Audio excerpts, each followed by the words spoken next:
Hey guys, Grady's mom here with a cooking video for you. I'm going to be making some eggy muffin cups, and I'm going to be using the Canadian bacon as almost like a cupcake wrapper because they're going to be cupcake style, but we're going to use these as sort of the base to fill up to make our muffins. So you're going to need a dozen eggs. You're going to need 12 pieces of Canadian bacon. This is about 20, but I'm just going to freeze or refrigerate whatever is left.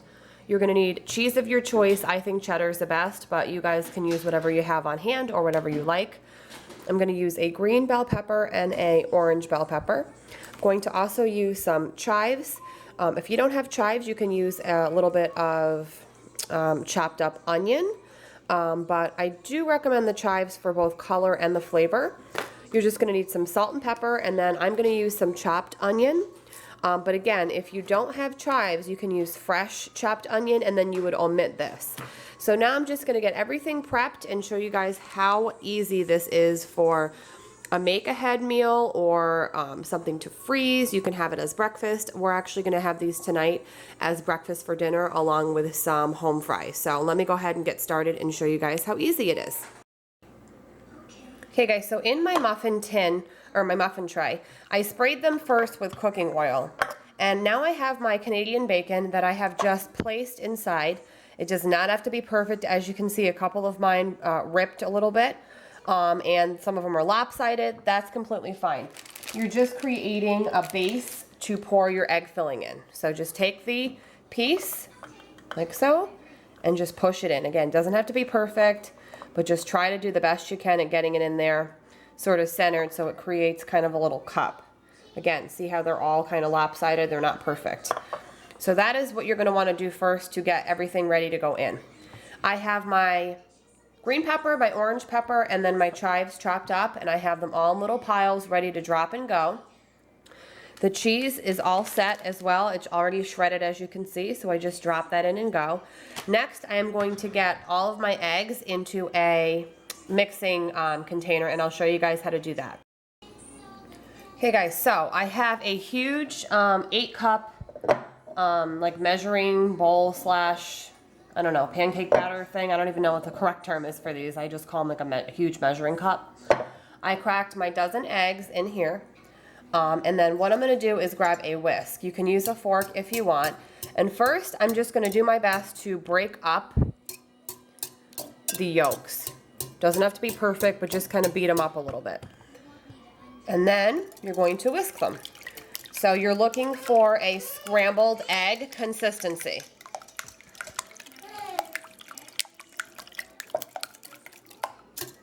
Kind of make sure the yolks are broken up as best that you can.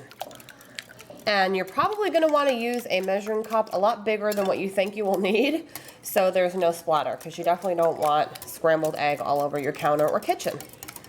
So again, just kind of trying to show you guys. That looks like a pretty good scrambled egg consistency. Now this measuring cup has a pour spout, which we are going to use to pour the egg into the cups. So that looks pretty good. I'm going to grab and switch out my tray again. I'm going to move my eggs over here. And I'm going to work right from this board that's right over here. And I'm going to put some green pepper in each one. Let me see if I can make sure this tripod is picking this up the best possible way. So I'm going to start with the green, just kind of do a little pinch in each. And then whatever's left, you can kind of go back and fill up the ones that are missing pepper, enough pepper.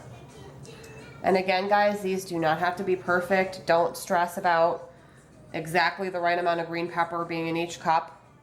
That's impossible. So just do the best you can. So I'm just kind of eyeballing whatever ones look a little empty. So now I'm on my orange pepper. So we're going to do the same thing.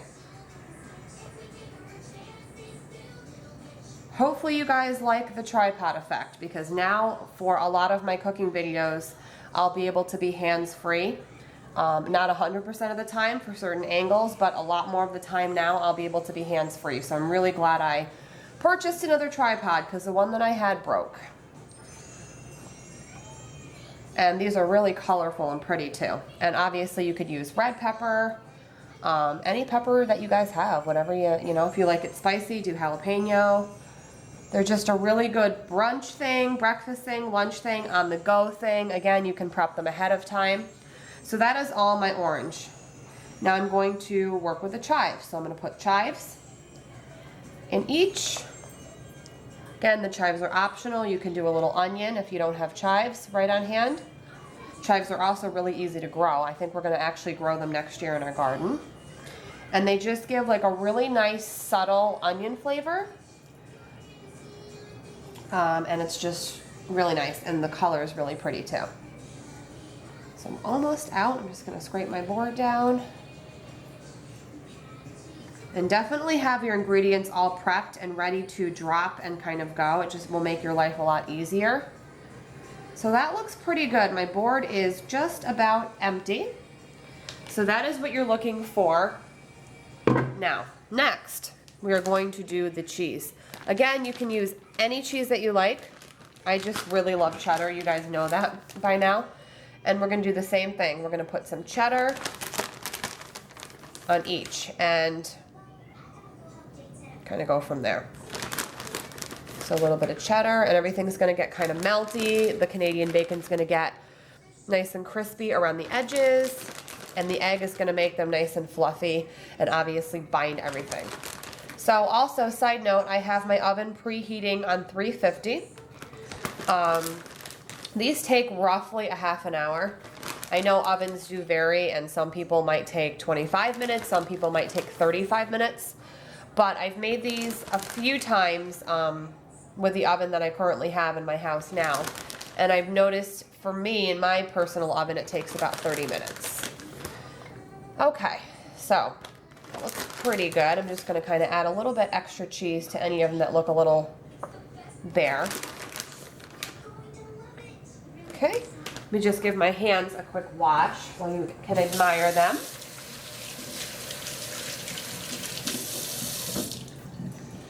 Okay, next guys, we are going to do salt and pepper and the chopped onion. So as you can see, a little bit of salt, because the Canadian bacon does have a little bit of salt. But you want to salt a little because the veggies desperately need that. Now pepper, same thing. Just kind of a nice little shake, nothing too crazy, especially if kids are going to be eating these. And lastly, the chopped onion. If you're using fresh onion, you would omit this. So I'm just going to do a little shake of chopped onion. If you don't like onion, obviously you would skip it. But I love onion. Okay, so my oven is preheated. Perfect timing. So as you can see, we are doing everything but putting the egg in. The egg we're going to do last. Why? The reason is if you were to put the egg in first and then fill it with the peppers, the cheese, the chives, the cups would probably overflow. So you're going to do the egg last. So I have my egg all set, and I'm just going to utilize that spout because it just makes your life a lot easier. And you're not going to want to fill it up all the way because obviously egg puffs up and rises. So you're just going to want to do it just to top the filling. You're not going to want to go all the way to the top of the cup, if that makes sense. Because, I mean, you can, but they're going to cook way over and puff up a lot. And just be nice and gentle with it because the egg actually will make its way all the way to the bottom. It has to get in kind of all the nooks and crannies of the filling. So, this is all you're going to do. This is such a good little dish or kind of little thing to make ahead of time. They freeze really well. And they also last in the fridge for several days. And they're great too, guys, for those early morning drop-offs at school. If you drive your kids to school or even if your kids take the bus, you literally would take these just out of the fridge, microwave them for about 40 seconds, and your kids can kind of take them to go. They're really portable. Or for you for work, whatever the case may be. And they're kind of just a really crowd-pleasing little thing to make. So that is pretty much the gist of it. I'm just gonna kind of eyeball. It looks like this guy needs a little bit more. The main thing is you wanna make sure the filling looks like it's swimming a little bit, if that makes sense, because you want everything to get binded into that egg. But at the same time, you don't want the cups to overflow because again, it'll just be a mess. So this one looks like it just needs a little bit more. And again, a lot of the egg will seep down into the filling, into the Canadian bacon. So just be patient and gentle. I'm just washing my hands really quick, guys.